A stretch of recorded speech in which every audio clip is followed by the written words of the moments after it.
আসসালামু আলাইকুম রহমাতুল্লাহ। প্রিয় দর্শক, আজ বৃহস্পতিবার দিনে অথবা রাতে যে কোনো সময় তাওবা ইস্তেগফারের ছোট্ট দোয়াটি অন্তত 70 বার পড়ুন। বিনিময়ে আল্লাহ তাআলা আপনার প্রতি সন্তুষ্ট হয়ে যাবেন।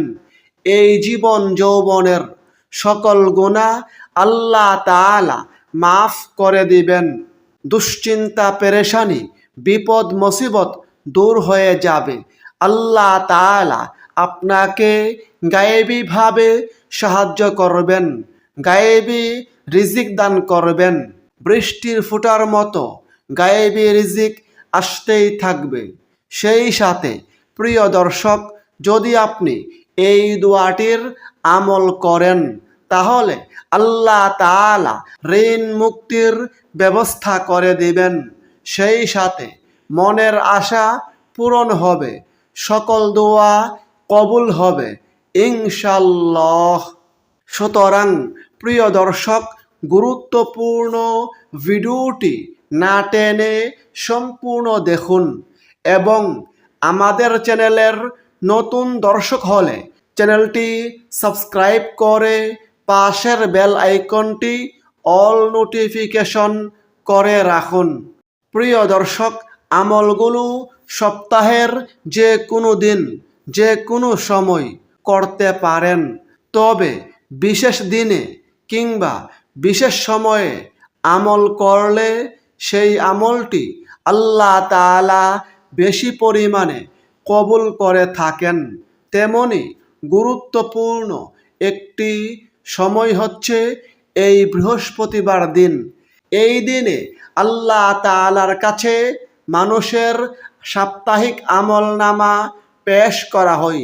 এই দিনে আল্লাহ তাআলার রহমতের দরজা খোলা থাকে, জান্নাতের দরজাসমূহ খুলে দেওয়া হয়। আল্লাহর রাসূল সাল্লাল্লাহু আলাইহি সাল্লাম বলেছেন, প্রতি বৃহস্পতিবার ও সোমবার আল্লাহ তাআলার কাছে বান্দার সাপ্তাহিক আমলনামা পেশ করা হয়।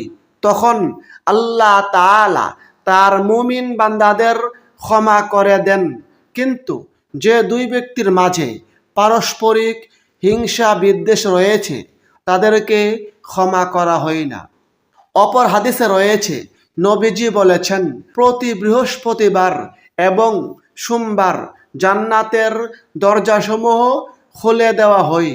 এরপর এমন সব বান্দাকে ক্ষমা করে দেওয়া হয় যারা আল্লাহর সঙ্গে অংশীদার স্থাপন করে না। প্রিয় দর্শক, আজ বৃহস্পতিবার দিনে অথবা রাতে যে কোনো সময় তাওবা ইস্তেগফারের ছোট্ট দোয়াটি অন্তত 70 বার পড়ুন। আল্লাহ তাআলা আপনার প্রতি সন্তুষ্ট হয়ে যাবেন। এই জীবনের সকল গুনাহ আল্লাহ তাআলা মাফ করে দিবেন। দোয়াটি হচ্ছে, আস্তাগফিরুল্লাহ আল্লাযী লা ইলাহা ইল্লা হুয়াল হাইয়ুল কাইয়্যুম ওয়া আতুবু ইলাইহি। অর্থ, আমি আল্লাহর কাছে ইস্তেগফার করি, ক্ষমা চাই, তিনি ছাড়া প্রকৃতপক্ষে কোনো মাবুদ নেই, তিনি চিরঞ্জীব চিরস্থায়ী এবং তার কাছে তাওবা করি। এই দুয়ার ফজিলত প্রসঙ্গে হাদিসে রয়েছে, নবীজি বলেছেন, যে ব্যক্তি এই দোয়া পড়বে, এই দোয়ার মাধ্যমে আল্লাহ তাআলার কাছে ইস্তেগফার করবে, ক্ষমা চাইবে, আল্লাহ তাআলা তাকে ক্ষমা করে দিবেন, যদিও সে ব্যক্তি যুদ্ধক্ষেত্র থেকে পলায়নকারীও হয়। সুবহানাল্লাহ। প্রিয় দর্শক, আমরা এই জীবনে চলতে ফিরতে উঠতে বসতে কতই না গুনাহ করে থাকি। গুনাহ করতে করতে পাহাড় সমপরিমাণ করে ফেলি। গুনাহে জর্জরিত আমাদের এই জীবন। তারপরও যদি আমরা ইস্তেগফার করি, মন থেকে ক্ষমা প্রার্থনা করি, তাহলে অবশ্যই আল্লাহ তাআলা আমাদেরকে মাফ করে দিবেন।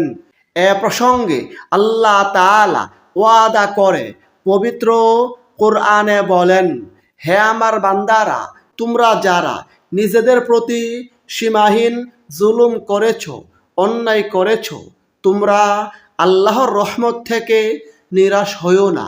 নিশ্চয়ই আল্লাহ তোমাদের সব গুনাহ ক্ষমা করবেন। আল্লাহ তাআলা পবিত্র কোরআনের অন্য স্থানে বলেন, আর যে ব্যক্তি মন্দ কাজ করবে কিংবা নিজের প্রতি জুলুম করবে, তারপর আল্লাহর কাছে ইস্তেগফার করবে, ক্ষমা চাইবে, সে ব্যক্তি আল্লাহকে পাবে ক্ষমাশীল ও পরম দয়ালু।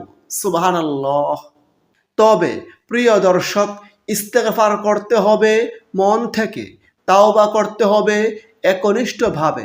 তাহলেই আল্লাহ তাআলা আমাদেরকে মাফ করবেন, সেই সাথে আমাদেরকে জান্নাতে প্রবেশ করাবেন। এ প্রসঙ্গে আল্লাহ তাআলা ওয়াদা করে পবিত্র কোরআনে বলেন, হে ঈমানদাররা, তোমরা আল্লাহর কাছে খাঁটি তাওবা করো। আশা করা যায় তোমাদের রব তোমাদের গুনাহগুলো ক্ষমা করবেন এবং তোমাদেরকে এমন জান্নাতে প্রবেশ করাবেন যার তলদেশে ঝর্ণাগুলো প্রবাহমান। সুবহানাল্লাহ।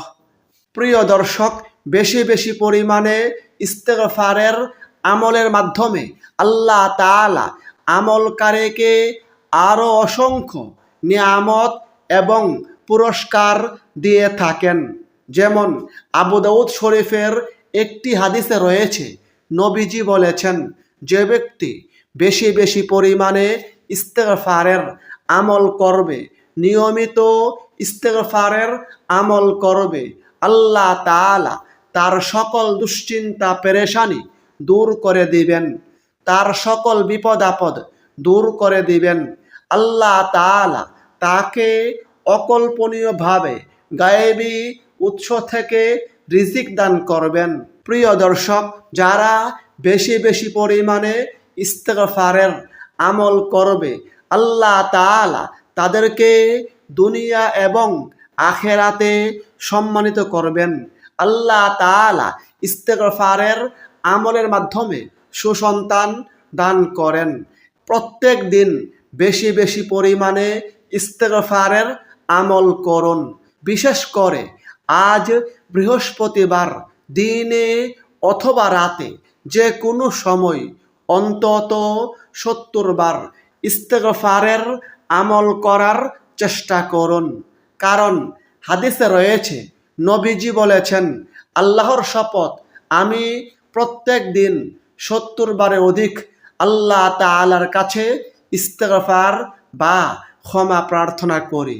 প্রিয় দর্শক, আমাদের প্রত্যেকের উচিত প্রত্যেক দিন রাসূলের অনুসরণে বেশি বেশি পরিমাণে ইস্তেগফারের আমল করা। সেক্ষেত্রে আপনি যে কোনো দোয়ার মাধ্যমে আমল করতে পারেন। কোরআন এবং হাদিসে ইস্তেগফারের অসংখ্য দোয়া রয়েছে। সে সকল দোয়া থেকে এই ভিডিওতে ইস্তেগফারের একটি গুরুত্বপূর্ণ দোয়া শিখিয়ে দিয়েছি। সেই দোয়াটি আবারও বলছি, আস্তাগফিরুল্লাহ আল্লাযী লা ইলাহা ইল্লা হুয়াল হাইয়ুল কাইয়্যুম ওয়া আতুবু ইলাইহি। যারা খুবই দুশ্চিন্তা পেরেশানিতে আছেন, বিপদ মুসিবতে আছেন, দুশ্চিন্তা পেরেশানি থেকে মুক্তি পেতে হাদিসের শিখানো ছোট্ট দোয়াটির আমল করুন। ইনশাআল্লাহ আল্লাহ তাআলা আপনার দুশ্চিন্তা পেরেশানি দূর করে দিবেন। আল্লাহ তাআলা আপনার বিপদ আপদ দূর করে দিবেন। সেই গুরুত্বপূর্ণ দোয়াটি হচ্ছে, হাসবিয়াল্লাহু লা ইলাহা ইল্লা হুয়া আলাইহি তাওয়াক্কালতু ওয়া হুয়া রব্বুল আরশিল আযীম।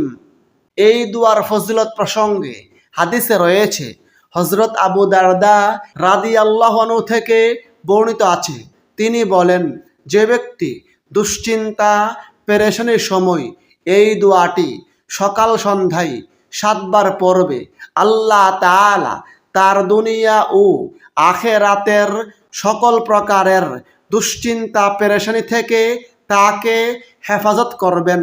সুবহানাল্লাহ। প্রিয় দর্শক, যারা খুবই ঋণগ্রস্ত, ঋণে জর্জরিত, ঋণের কারণে কোনো কিছুই ভালো লাগে না, একেবারে দিশেহারা হয়ে পড়েছেন, তারা ঋণ থেকে মুক্তি পেতে এই দোয়াটির আমল করুন। ইনশাআল্লাহ আল্লাহ তাআলা গায়েবীভাবে সাহায্য করবেন, গায়েবী রিজিক দান করবেন, ঋণ মুক্তির ব্যবস্থা করে দিবেন। দোয়াটি হচ্ছে আল্লাহুম্মা কফিনি বিহালালিকা আন হারামিকা ওয়া আগনিনি বিফাদলিকা আম্মান সিওয়াক। এই দুয়ার ফজিলত প্রসঙ্গে হাদিসে রয়েছে, যে ব্যক্তি এই দোয়া পড়বে, এই দুয়ার মাধ্যমে আল্লাহ তাআলার কাছে প্রার্থনা করবে, গায়েবী সাহায্য লাভের জন্য দোয়া করবে, আল্লাহ তাআলার কাছে ঋণ থেকে মুক্তি কামনা করবে, আল্লাহ তাআলা তাকে গায়েবীভাবে সাহায্য করবেন, গায়েবী রিজিক দান করবেন, আল্লাহ তাআলা তার ঋণ মুক্তির ব্যবস্থা করে দিবেন, যদিও তার ঋণ পাহাড় সমপরিমাণ হয়। সুবহানাল্লাহ। প্রিয় দর্শক, আমরা সকলেই আল্লাহ তাআলার কাছে দোয়া করি, কিন্তু আমাদের কাহারো দোয়া কবুল হয়, আবার কাহারো দোয়া কবুল হয় না। হাদিসে এমন একটি দোয়া সম্পর্কে নবীজি জানিয়ে দিয়েছেন, যেই দোয়ার আমল করলে মনের আশা পূরণ হয়, সকল দোয়া কবুল হয়, এবং হাদিসে সেই দোয়াটিকে ইসমে আজমের দোয়া বলা হয়েছে। ইসমে আজমের দোয়াটি হচ্ছে আল্লাহুম্মা ইন্নী আসআলুকা বিআন্না লাকাল হামদু লা ইলাহা ইল্লা আনতাল মান্নানু বাদিউস সামাওয়াতি ওয়াল আরদি ইয়া যাল জালালি ওয়াল ইকরাম ইয়া হাইয়্যু ইয়া কাইয়্যুম। ইসমে আজমের ফজিলত প্রসঙ্গে হাদিসে রয়েছে, একবার এক সাহাবী এই বাক্যগুলোর মাধ্যমে দোয়া করেছিলেন। তখন নবীজি বলেছিলেন, এই ব্যক্তি ইসমে আজম দিয়ে দোয়া করেছে, যার মাধ্যমে দোয়া করলে আল্লাহ তাআলা দোয়া কবুল করেন, যার মাধ্যমে আল্লাহ তাআলার কাছে কোনো কিছু প্রার্থনা করলে আল্লাহ তাআলা বান্দাকে তা দিয়ে থাকেন। অর্থাৎ এই দোয়ার মাধ্যমে মনের আশা পূরণ হই, সকল দোয়া কবুল হই। এবার আসুন এই দোয়াগুলো কিভাবে পড়বেন, কিভাবে আল্লাহ তাআলার কাছে সঠিক নিয়মে মুনাজাত করবেন, প্রার্থনা করবেন, সে সম্পর্কে আবারও সংক্ষেপে জানিয়ে দেই। আজ বৃহস্পতিবার দিনে অথবা রাতে অন্তত 2 রাকাত সলাতুল হাজতের নামাজ আদায় করুন। সলাতুল হাজতের আলাদা কোনো নিয়ম নেই, অন্যান্য নফল নামাজের মতো করে 2 রাকাত সলাতুল হাজত আদায় করুন। তারপরে এক জায়গায় বসে চুপি চুপি মনোযোগের সঙ্গে প্রথমে ইস্তেগফারের ছোট্ট দোয়াটি অন্তত 70 বার পড়ুন। আস্তাগফিরুল্লাহ আল্লাযী লা ইলাহা ইল্লা হুয়াল হাইয়ুল কাইয়্যুম ওয়া আতুবু ইলাইহি। তারপরে দুশ্চিন্তা পেরেশানি থেকে মুক্তি লাভের ছোট্ট দোয়াটি অন্তত 7 বার পড়ুন। হাসবিয়াল্লাহু লা ইলাহা ইল্লা হুয়া আলাইহি তাওয়াক্কালতু ওয়া হুয়া রব্বুল আরশিল আযীম। তারপরে ঋণ থেকে মুক্তি লাভের এই দোয়াটি অন্তত 3 বার পড়ুন। আল্লাহুম্মা কফিনি বিহালালিকা আন হারামিকা ওয়া আগনিনি বিফাদলিকা আম্মান সিওয়াক। তারপরে ইসমে আজম বা মনের আশা আকাঙ্ক্ষা পূরণের দোয়াটি অন্তত একবার পড়ুন। আল্লাহুম্মা ইন্নি আসআলুকা বিআন্না লাকাল হামদু লা ইলাহা ইল্লা আনতাল মান্নানু বাদিউস সামাওয়াতি ওয়াল আরদি ইয়া যাল জালালি ওয়াল ইকরাম ইয়া হাইয়্যু ইয়া কাইয়্যুম। তারপরে কমপক্ষে 3 বার দুরূদ শরীফের আমল করুন, কারণ দুরূদ শরীফের আমল ছাড়া কোনো দোয়াই আল্লাহ তাআলার কাছে পৌঁছে না। তাছাড়া দোয়ার আগে দুরূদ শরীফ পড়লে আল্লাহ তাআলা সেই দোয়া কবুল করেন। সেক্ষেত্রে আপনি যে কোনো দুরূদ শরীফ পড়তে পারেন, তবে উত্তম হচ্ছে দুরূদে ইব্রাহিম পড়া, যেটি আমরা নামাজে পড়ে থাকি। অথবা আপনি চাইলে এই ছোট্ট দুরূদ শরীফটিও পড়তে পারেন। আল্লাহুম্মা সল্লি ওয়াসাল্লিম আলা নাবিয়িনা মুহাম্মাদ। তারপরে সর্বশেষে 2 হাত তুলে বিনয়ের সঙ্গে কেঁদে কেঁদে এই জীবন যৌবনের সকল গুনাহের কথা স্বীকার করে আল্লাহ তাআলার কাছে ক্ষমা প্রার্থনা করুন। আল্লাহ তাআলা এই জীবন যৌবনের ছোট বড় জানা অজানা সকল গুনাহ মাফ করে দিবেন। সেই সাথে প্রিয় দর্শক, আল্লাহ তাআলার কাছে ঋণ থেকে মুক্তি লাভের, গায়েবী সাহায্য লাভের দোয়া করুন। এভাবে সকল প্রয়োজনীয় দোয়া করুন। আল্লাহ তাআলা গায়েবীভাবে সাহায্য করবেন, গায়েবী রিজিক দান করবেন। আল্লাহ তাআলা ঋণ মুক্তির ব্যবস্থা করে দিবেন। মোট কথা, মনের সকল নেক আশা পূরণ করবেন, সকল দোয়া কবুল করবেন ইনশাআল্লাহ। আল্লাহ তাআলা আমাদের সকলকে আমলগুলো করার তৌফিক দান করুন। আমিন। আসসালামু আলাইকুম ওয়া রাহমাতুল্লাহ।